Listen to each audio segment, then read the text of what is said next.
सुभान अल्लाह, नारे तकबीर। फरमाए बहन का ये इकराम है, हालांकि वो हकीकी बहन नहीं है, वो हकीकी बहन नहीं, रज़ाई बहन है। इकराम देखो, एहतराम देखो। हमारे पास बहन का क्या एहतराम है। अगर बहन जवान हो गई, उसको रिश्ते नहीं आ रहे हैं, तो भाई बोझ समझता है, बोझ समझता है। और जब भाई बोझ समझता है तो वो देखती है कि भाई का मुंह अच्छा नहीं, बाप बोझ समझ रहे, बाप का मुंह अच्छा नहीं, माँ बोझ समझ रही, बाप का मुंह, माँ का मुंह अच्छा नहीं। तो फिर एक बेटी ये फैसला करती है, जिस घर में न भाई अपना हो, न बहनें अपनी हो, न माँ अपनी हो, न बाप अपना हो, सब तो मुंह उतार करके मुझे बोझ समझते हैं, तो फिर वो मजबूरन ये फैसला करती है कि फिर बाहर जहां से प्यार मिल रहा है, प्यार अगरचे धोखे की तौर पे मिल रहा है, अल्लाह अकबर, फिर क्यों ना उसी का हाथ पकड़ लिया जाए। याद रखना मुसलमानों, आज हमारे मिंबरों से ये बात हो रही है कि हमारी बेटियां भाग रही हैं, भाग रही हैं, भाग रही हैं। मुफक्किरीन यूट्यूब चैनलों पर भी कह रहे हैं। पहली बात तो मैं दो बात करना चाहता हूं। नंबर एक, मिंबरों से इस बात को बहुत मुबालगे के तौर पे बयान न किया जाए, ये मेरी गुजारिश है, वरना कल मुस्तकबिल में, अल्लाह अकबर, मुस्तकबिल में कल लोग इन्हीं तकरीरों को बुनियाद बनाकर, इन्हीं अखबारात के आर्टिकलों को बताकर हमारे बच्चों को ताना देंगे कि तुम्हारी बेटियां तो भगोड़ी थी, भगोड़ी। कौन की बेटियां भगोड़ी थी? कोई कहता है 30 लाख चली गई, कोई कहता है 40 लाख चली गई, कोई कहता है 50 लाख चली गई। मैंने कहा हजरत जी सबूत तो बताएं, इतनी चली गई कहां गई, जरा ये तो बताएं। वो कहा मीडिया में आया है। मैंने कहा ओ नादानो, थोड़ा तो जरा शऊर करो, हर बात तो बोलने की नहीं रहती। अगर मीडिया कह दे कि चांद हो गया, चांद आ गया, तो क्या उसकी बात मानोगे? नहीं मानेंगे। हमने कहा जिस मीडिया के कहने पे चांद का आना नहीं मानते, उस मीडिया के कहने पे बेटियों का भाग जाना कैसे मान लेते हो? वल्लाह आज भी मुसलमानों की बेटियों में इतनी गैरत है कि किसी और की मां में उतनी गैरत नहीं है।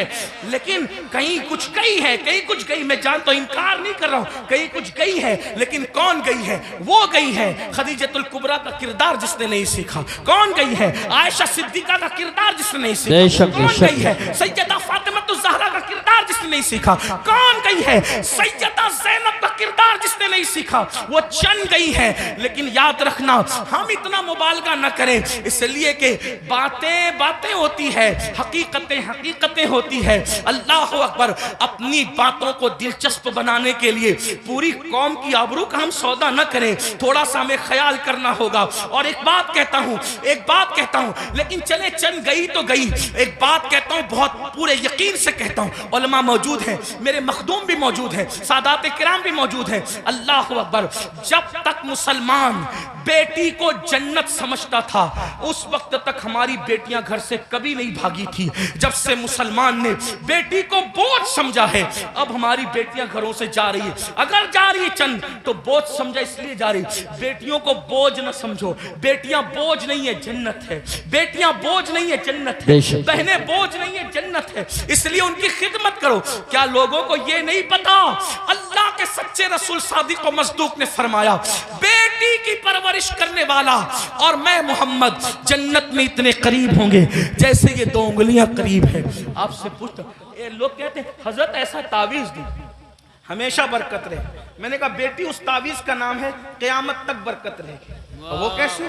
का हदीस पाक में आता है, जिस घर में बेटी पैदा होती है उस घर में फरिश्ते आते हैं और उसको चारों तरफ से घेर कर कहते हैं, ऐ कमजोर जान से पैदा होने वाली कमजोर जान, जिसके घर में तू पैदा हुई, हम क़यामत तक अल्लाह के हुक्म से उसकी मदद करते रहे।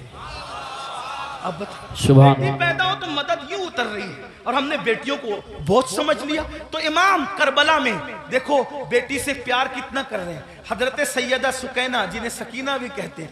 अब मैं जो है वो तलफ़ुज़ात के जो है वो भूल भुलैया में आपको घुमाना नहीं चाहता, जो लोग कहते हैं वही कहकर आगे बढ़ना चाहता हूँ। लेकिन बहरहाल हजरत सैयदा सकीना को सीने पे सुला रहे कि नहीं सुला रहे?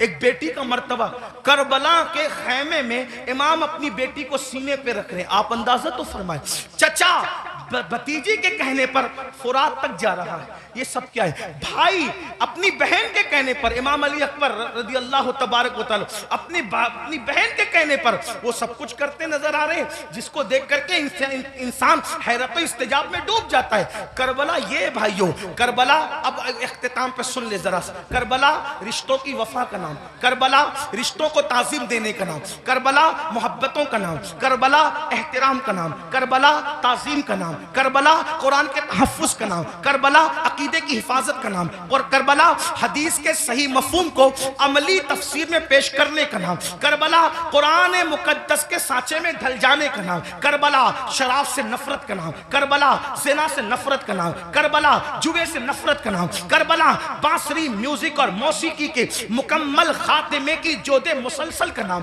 करबला सजदों के लिए इंसान क्या क्या कुर्बानी दे सकता है, इस पैगाम में खामोश का नाम करबला है। अब आपसे पूछता हूं, हमने करबला से सीखा क्या? वही गुनाह में मुब्तला, वही जराइम में मुब्तला, वही बलाओं में मुब्तला। एक बात ये भी कह दूं इख्तिताम पर, खास तौर पर आखिर में बात करते करते, मुसलमानों एक बात आपसे कह दूं, करबला तो सहाबे किराम की कुर्बानियों के तहफ़्फ़ुज़ का नाम था, लेकिन आज जब करबला का जिक्र होता है तो उन्हीं सहाबा को निशाना बनाया जाता है, उन्हीं सहाबा पे तबर्रा किया जाता है, उन्हीं सहाबा को माज़अल्लाह ये इसलिए करार दिया जाता है कि उन्होंने तो अहले बैत का हक कसब किया।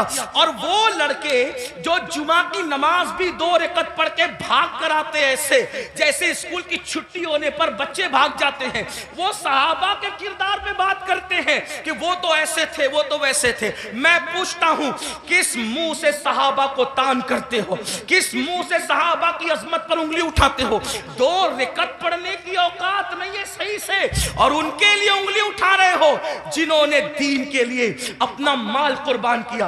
आज मुसलमान कहलाना आसान है, लेकिन अल्लाह अकबर, उस वक्त जब अल्लाह अल्लाह मुसलमान कहलाए जाने पर, मुसलमान बन जाने पर पिटाइयां होती थी, पत्थर मारे जाते थे, कोड़े मारे जाते थे, चाबुक बरसाए जाते थे, भूखा रखा जाता था, सोशल बाइकाट किया जाता था। सहाबा उस वक्त के मुसलमान हैं, उनके ईमान पर ये कौम के लड़के सवाल या निशान खड़ा करेंगे जिनको तहारत के मसाइल तक नहीं पता है। आपसे पूछना चाहता हूं, वो सिद्दीक़ अकबर रज़ी अल्लाह तबारक व तआला अन्हु जिसने वो कुर्बानी दी है कि अल्लाह के रसूल ने फरमाया, जिसने इस्लाम की मदद की है सबके एहसान का बदला अदा किया जा चुका है, सिवाय अबू बकर के एहसान का बदला क़यामत में अल्लाह तबारक व तआला अता फरमाएगा। ऐसे लोगों को गासिब कहा जाता है, ऐसे लोगों को हक तलफ किसका? अहले बैत का। मुझे बताओ मुसलमानों, जरा गौर करो, उस फारूक आजम के बारे में कहा जाता है कि उन्होंने ये किया, ये किया, ये किया। आपसे पूछता हूं, फारूक आजम का किरदार पता है? फारूक आजम का किरदार मालूम है? फारूक आजम के किरदार के बारे में इल्म है? अल्लाह अकबर, आपको वो सफर याद होगा, आप वो सफर जानते होंगे। अल्लाह अकबर कि फारूक आजम मदीने मुनव्वरा से चलते, फारूक आजम मदीने मुनव्वरा से चलते और मदीने से चलते हुए बैतुल मुकद्दस जाते हैं। एक ही ऊँटनी है, अपने जवानों की खास तवज्जो, एक ही ऊँटनी है, गुलाम साथ में जा रहा है। फारूक आजम गुलाम से कहते, सवारी एक है इसलिए हम ये करेंगे, सवारी एक है ये करेंगे कि थोड़ी देर मैं बैठूंगा, थोड़ी देर आप बैठना, फिर मैं पैदल चलूंगा, फिर तुम बैठोगे, तुम चलोगे, मैं बैठूंगा। आपसे पूछता हूं, बैतुल मक़दिस तक गुलाम को इस तरह लेकर के गए कि नहीं लेके गए? आप बताएं, बोलने से पहले तोलो, किसी की भी बात सुन करके बका मत करो। जो फारूक आजम एक गुलाम की हक तलफी न करें, जो फारूक आजम एक गुलाम की हक तलफी न करें, वो फारूक आजम अपनी आकाज़ादी सैयदा फातिमतुज़ ज़हरा की हक तलफी कैसे कर सकते हैं? आप जानते हैं, कभी गौर तो किया होता, कभी सोचा तो होता, जिससे जो सुना वही बकना शुरू कर दिया। मेरे आका अलैहिस्सलाम फरमाते हैं, मेरे असहाब को बुरा मत कहो, मेरे सहाबा को बुरा मत कहो। और इसी करबला की बात करते हुए सहाबा पे तबर्रा किया जाए, मुसलमानों क्या मुंह लेकर के उठोगे? जानते हैं शिफा शरीफ में काजी अयाज रहमतुल्लाहि ताला अलैह लिखते हैं कि एक शख्स मर रहा था, उसको मौत आ रही थी, मरते वक्त उसकी जबान पे कलेमा नहीं आ रहा था, अल्लाह अकबर, उसकी जबान पे कलेमा नहीं आ रहा था। उससे पूछा गया कि तू कलेमा क्यों नहीं पढ़ पा रहा है? उसने कहा कि मैं अबू बकर और उमर के गुस्ताखों के साथ बैठा करता था। वो गुस्ताख नहीं था बल्कि गुस्ताखाने शेखैन के साथ बैठता था। अल्लाह अकबर। तो जो गुस्ताखाने शेखैन के साथ बैठे, सिर्फ बैठे, मरते वक्त तो उसकी जबान पे कलेमा नहीं आता, जो गुस्ताखी करे उसका क्या अंजाम होगा? ये दुनिया चंद दिन की है, ये दुनिया चंद लम्हे की है। बंदों की खुशी के लिए अल्लाह को नाराज न करो। वल्लाहु व रसूलुहु अहक्कु अन युर्दू, अल्लाह और उसका रसूल इस बात के ज्यादा हकदार हैं कि उनको राजी किया जाए। आज ये बहस चल रही है कि कौन कब ईमान लाया था, कौन कब ईमान लाया था। मैंने कहा किसी ने कभी भी ईमान लाया था, ईमान तो लाया था ना, हुजूर ने तो माफ किया था ना, हुजूर ने तो चादर में जगह दी थी ना। जिसको रसूलुल्लाह अमान दे दे, जिसको नबी अमान दे दे, उम्मती को हक क्या है उसको अमान से बाहर करने का? आपसे पूछना चाहता हूं, इसलिए मुसलमानों अपनी हैसियत में रहो। आला हजरत इमाम अहमद रजा मुहद्दिस बरेलवी फतावा रज़विया शरीफ में लिखते हैं, आलिम रब्बानी की तौहीन करने वाला कुफ्र तक जाता है। जब आलिम रब्बानी की तौहीन करने वाला कुफ्र तक जाता है, जो सहाबा की तौहीन करे, सहाबा को गालियां दे, याद रखना स्टेज पर कुछ भी कहो, कमरे की गुफ्तगू तो अल्लाह सुन रहा है, दिलों का हाल तो अल्लाह देख रहा है। इसलिए उनके लिए दिलों में कीना न रखो, उनके लिए दिलों में अदावत न रखो। मुसलमानों क्या बात है, अगर रसूलुल्लाह ऊंट के चमड़े की नालैन पहन ले तो हम उस नालैन को सर पे रखते हैं। आखिर ऊंट का चमड़ा ना देखा, क्या देखा? रसूलुल्लाह की निस्बत देखी। तो जब रसूलुल्लाह की निस्बत की वजह से ऊंट का चमड़ा सर पे रखा जाता है, तो रसूलुल्लाह की निस्बत की वजह से असहाबे मुस्तफा की ताज़ीम क्यों नहीं की जाती, उनका एहतराम क्यों नहीं किया जाता? लेकिन एक बात यह भी ख्याल रखना, एक तबका वो है कि अल्लाह अल्लाह जो सहाबा को हल्का जान रहा है, सहाबा की बेअदबी भी कर रहा है, कमरों में बैठ करके अपने मानने वालों को उनके खिलाफ कान भर रहा है। लेकिन दूसरा तबका वो भी नजर आ रहा है कि जब अहलुल बैत पर कोई गुफ्तगू होती है तो फिर उसका मुंह उतरता है कि ये अहले बैत की फजीलत पढ़ने वाला कोई राफजी तो नहीं हो गया।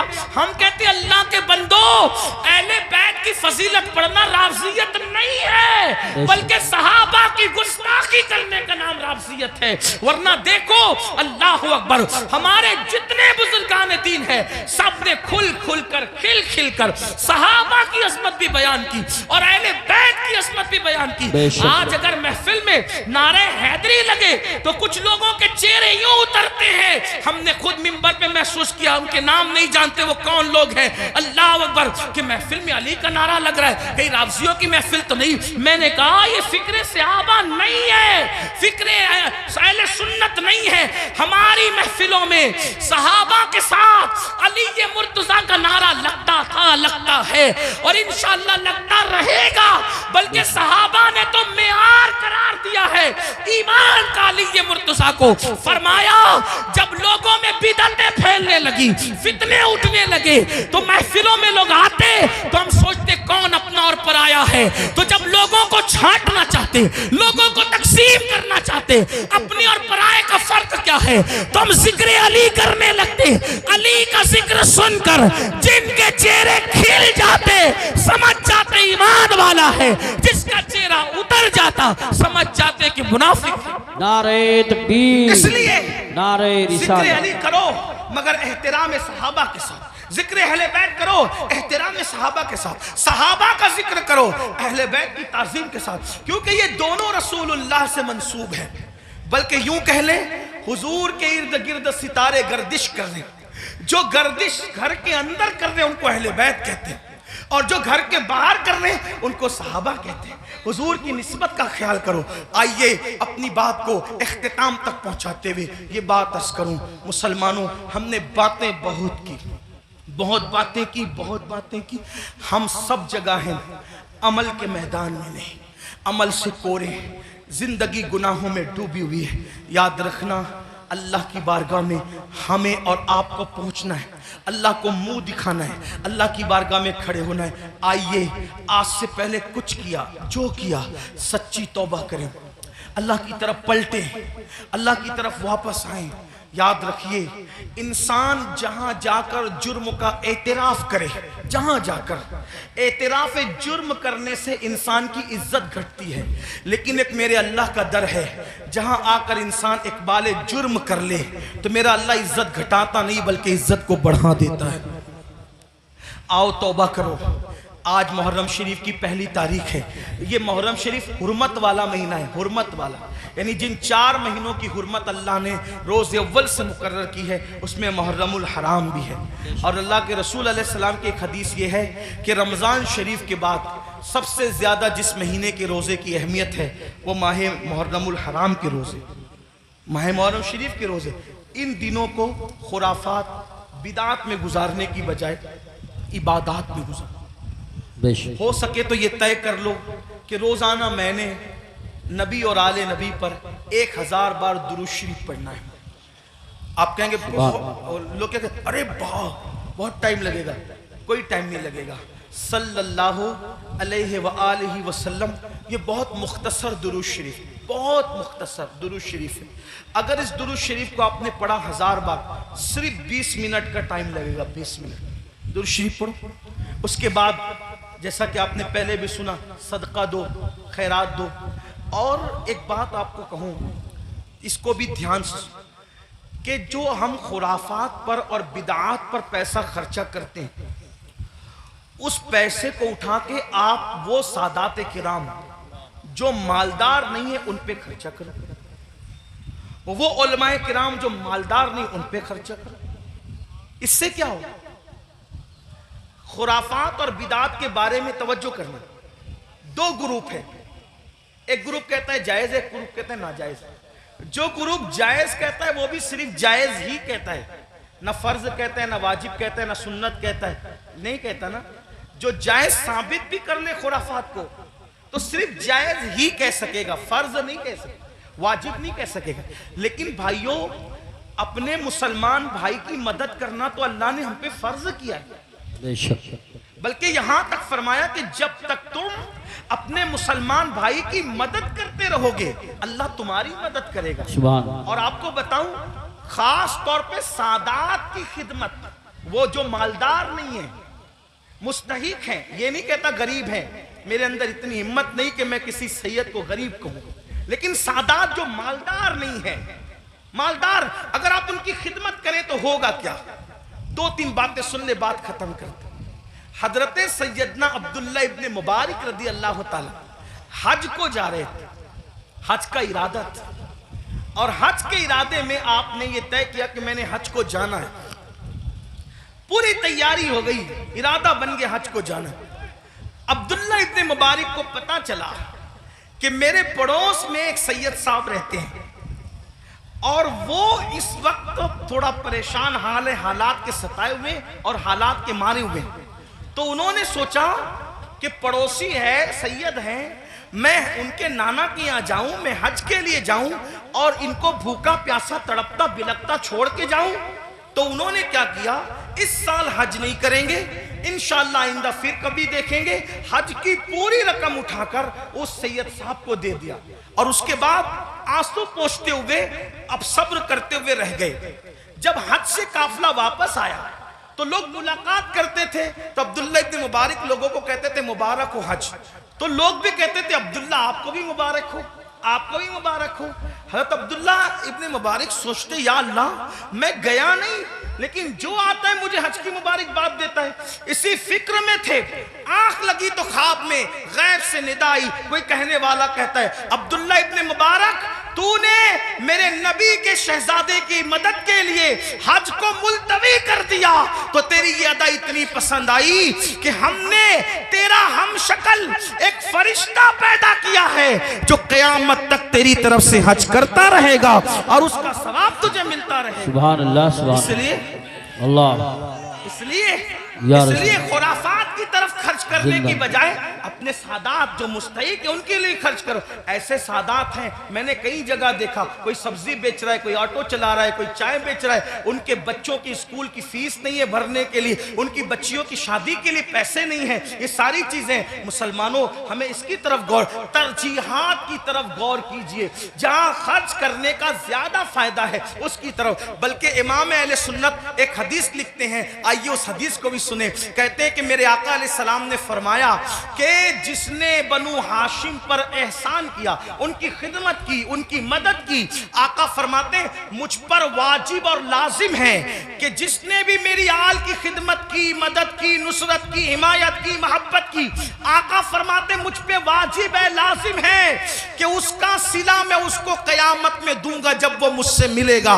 ये हदीस लिखने के बाद मेरे इमाम कहते हैं जिसका मफहूम ये, सुन्नियों दौड़ो और सादात की खिदमत कर लो, इसलिए कि नबी किस किस को मिलेंगे, किस किस को ना मिलेंगे अलग उन्वान है, लेकिन जिन्होंने आले नबी की खिदमत की होगी उससे मिलने का वादा मुस्तफा जाने रहमत फरमा रहे हैं। गोया के और लोग हुजूर को ढूंढेंगे और हुजूर अपनी आल की खिदमत करने वाले को सिला अता फरमा रहे होंगे, लिका का शरफ अता फरमा रहे होंगे। इसलिए मेरी गुजारिश है, हमने अपने पैसों को, रुपयों को बहुत ज़ाय किया खुराफात पर, बिदात पर।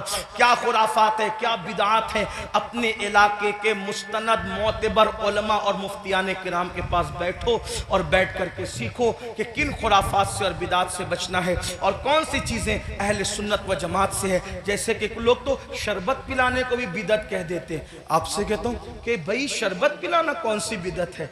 मेरे इमाम लिखते हैं, वो भी क्या दलील दी, फरमाया जब कुत्ते को पानी पिलाने पे जन्नत मिल सकती है तो इमाम आली मकाम के नाम पे अगर मोमिनों को शरबत पिलाया जाए तो फिर उसका सिला क्या होगा। ये सारी चीजें करते रहिए। अल्लाह ताला से दुआ है अल्लाह हम सबको तौफीक दे। गुफ्तगू के दरमियान अगर कोई गलती हो जाए तो अल्लाह ताला माफ फरमाए। अस्तगफिरुल्लाह रब्बी मिन कुल्लि ज़ंबि व अतूबु इलैहि। अहले सुन्नत का है बेड़ा पार, अस्हाबे हुजूर नज्म है और नाव है इतरत रसूलुल्लाह की। अस्सलामु अलैकुम व रहमतुल्लाहि व बरकातुहू।